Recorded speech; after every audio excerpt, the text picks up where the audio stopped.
തിരുവനന്തപുരത്ത് ഫുട്ബോൾ കളിയുമായി ബന്ധപ്പെട്ട തർക്കത്തിനിടെ 18-കാരനെ കുത്തിക്കൊലപ്പെടുത്തിയ 2 പേർ പിടിയിൽ. അലനെ കുത്തിവീഴ്ത്തിയ ആൾക്കായുള്ള അന്വേഷണം പോലീസ് ഊർജിതമാക്കി. അലൻ കുത്തേറ്റ് വീഴുന്നതിന്റെ ദൃശ്യങ്ങൾ മീഡിയ വണ്ണിന്.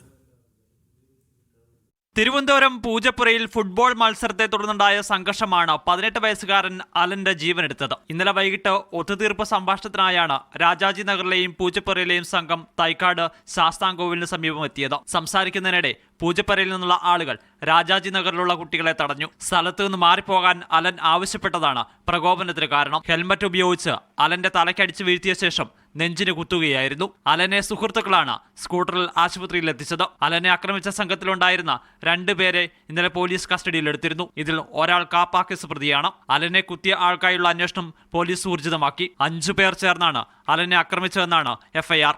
കൊലപ്പെടുത്തണമെന്ന ഉദ്ദേശത്തോടെ സംഘം ആയുധവുമായി എത്തിയെന്നും FIR-ലുണ്ട്. മീഡിയ 1 തിരുവനന്തപുരം.